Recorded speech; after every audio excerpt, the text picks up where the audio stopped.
we lost the championship to St. Thomas by 12. I told the kids that day, hold your heads up, because next year we would take back what and should have been ours. This group started their journey together the day after evaluations. The first 3 weeks of practice, everybody knows how I am. You don't want to be there. It is an hour and a half of straight cardio. We're talking 17s, suicides, wind sprints, laps around the gym, and Coach Steve's new favorite that I started this season, which the kids hated, the Suicide 2.0. After those 3 weeks, it was offensive plays for every possible situation, defensive schemes, knowing rotations, so we can do it when we're exhausted, so it's second nature. I pushed these kids to their breaking point. Our goal was to get a banner this year. I laid out the challenge, and they accepted.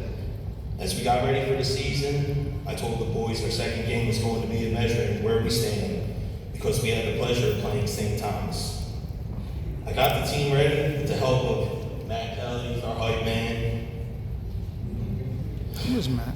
Those boys went out there, and at the end of the first half, that score was 30-0. We were winning, and that final score was 52-11. They just didn't change.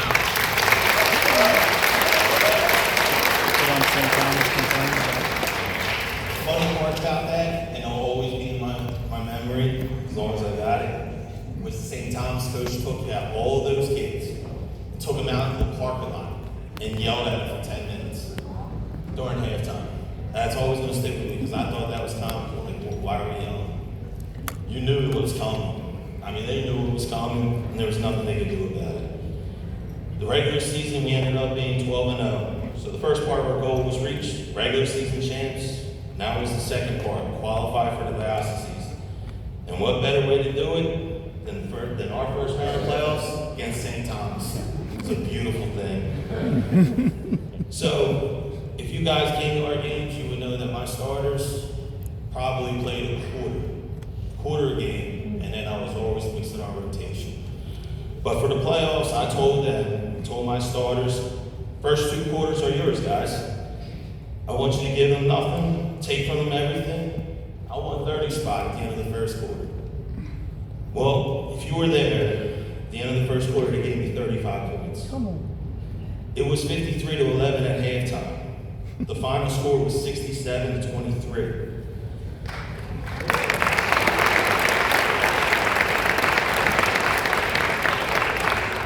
And what's funny about that game was that it is the best game that we played all year round. And I really can say that because in that game, we made 11 three-pointers and 17 regular baskets. There was only one more step to win, and that was in St. John's. They went out there, handled their business, and won that 44-22, become the Region 30 champions. And these boys did it in dominating fashion. We scored 685 points and gave up 218 points. They achieved the 3-team goals. This group wasn't done just yet, because next up was the diocese tournament. Now, when we went into that tournament, a couple of the coaches from the region, they felt as though that we were going to be just annihilated in the first game. One of the coaches happened to be St. Thomas's varsity coach. He said, "Now you guys ain't got a chance, because we did it last year. We got smoked the first round, so you're going to get there. First thing, don't tell me what we're going to do, because you don't know my boys. I know my boys, and I know you give me time. I get them prepared. Anything is possible." So they did something in the first round of the diocese tournament that I have never seen happen. I'm 43 years old. I've been playing basketball since I was 5. I've been involved in coaching probably the last 8 years or so. We played St. Helena's our first round. They made the team quit. And I don't mean just like the kids just stopped running up and down the court. We're up by 19 points. We still had 4 minutes left in the third quarter. The coach went to the ref and said, "No, boss, we quit." So we advanced to the second round. I've never seen that happen before. And that in itself was an accomplishment, because that just literally blew my mind. I've never seen a basketball coach or team quit because they were just getting outworked, out-hustled, and just, I don't want to say out-bullied, but these group of boys out there, they just didn't know what was coming. The second game was St. Alphonsus, and if you were at that game, that team was nice. That team was coached by Pat Carroll. Now that was a tough game, and that was a real good game, hard-fought game. And these boys stole this game in the last 20 seconds of that game. Now in that game, I looked at these boys' faces and I told them, the coach is scared, the team is scared, they're trying to play stall ball on us, we're going to take this from them. And we did. Our defense came up big, we had a late steal, Brody buried the three, they fouled him on the three, and then he hit the free throws to give us the 1 point lead, and the defense was just absolutely amazing and just locked down defense in the last 20 seconds. Probably the last 10 seconds, they couldn't get a shot off. They turned the ball over, and we went on to the next round. And that round was against St. Aloysius. Now, St. Aloysius, they were a little bit unlucky. I had a week to prepare for them. I knew what we were getting into. And we went in there, again, I was told we don't stand a chance against them. Well, once again, these boys proved everybody wrong, and we made it to the championship. Now, I just want to put in perspective of what that means, okay?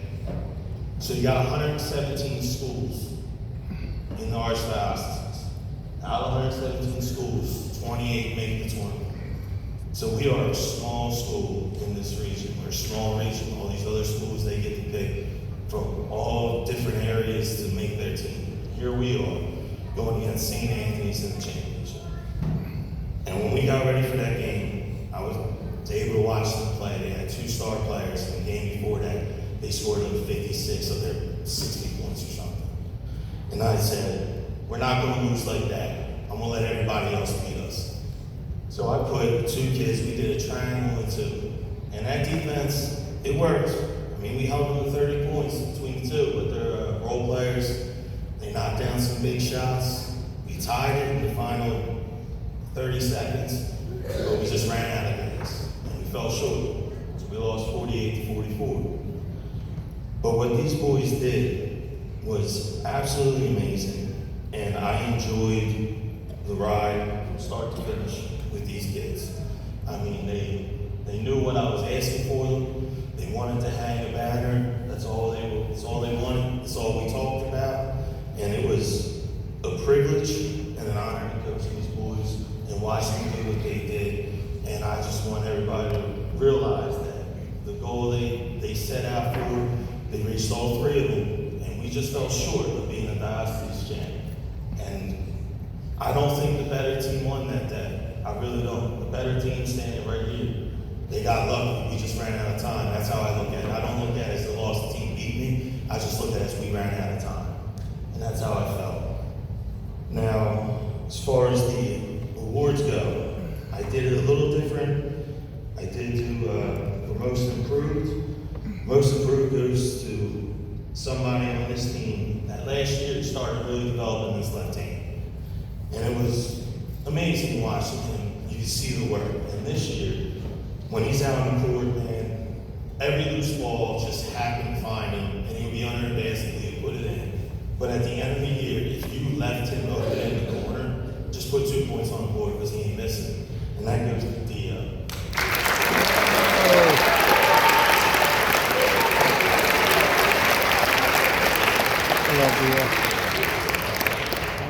And then the second award, like I said, I did do it different. I wanted to go defense. And the reason I did that is because this award goes to the one person that he set the tone every game. In the defense I played, defense scheme, press, whatever I wanted to do, he set the tone. I put him on the hardest guy on every single team, and he never said no. No matter how tired he was, no matter how great the task, the only time he said, Coach, I need a break, I can't do it. I found out he had the flu. He was sick and he was trying to play. And that was in the Shaw tournament in the championship. And that goes to Jimmy Bissett. He was so worked up and then he had to go apologize.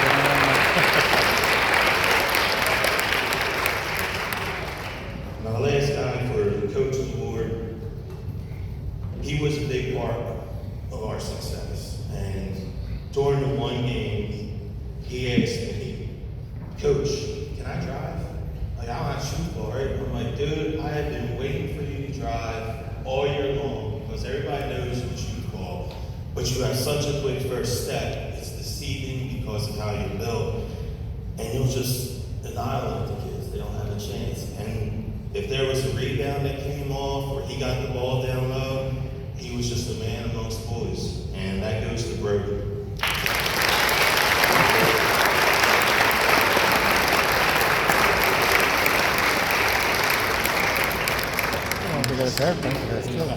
I know a lot of people say, like, you know, they're like, oh, well, good job, coach, you did this, that. I don't like taking credit for that because they did the work. I just try to put them in a position where they can't fail, where they succeed. But they bought in from the very beginning. They listened, they worked hard, they showed respect, and they really represented the name on the front of their jerseys more than the name on the back of their jerseys. And that is what I try to teach every time I coach, no matter what the team is. We win and lose as a team. We're one. We're only strong as our weakest link. And they really did a great job. And for the fourth graders, practice. Work on your left hand. Don't do the stuff that you're comfortable with. Do the stuff that you're uncomfortable with. That's what makes you better. And that's what we're going to look for next year, because they say, you know, to be the best, you have to beat the best. Right now, you're looking at the best. So we have a title to defend next year, so we got a big bullseye on our chest, especially with St. Thomas because of how big they got whooped by us. And the last thing, boys, from the bottom of my heart, I want to do something nice for you guys. So I went out of my way, and Edward is going to go ahead and walk around, and he's going to give each of you something. And I hope you guys cherish it, all right? Because to me, it means something. And I just want you guys to have it and just know that forever you guys are part of history. And nobody can take that away from what you accomplished. So congratulations.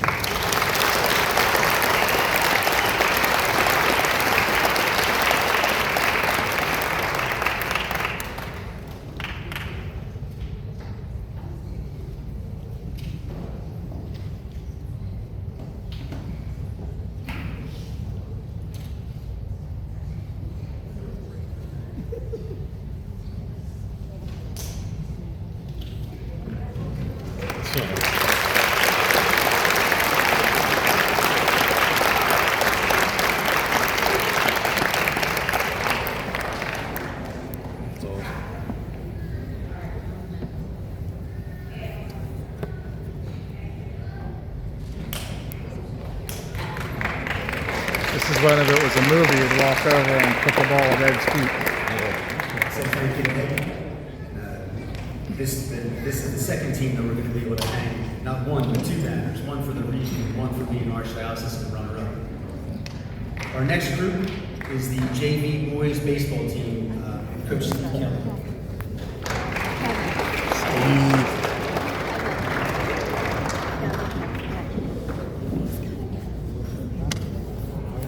We can go. What's wrong with you? Your butt hurt? Mine does. Why don't you lay down? I'll sit on you.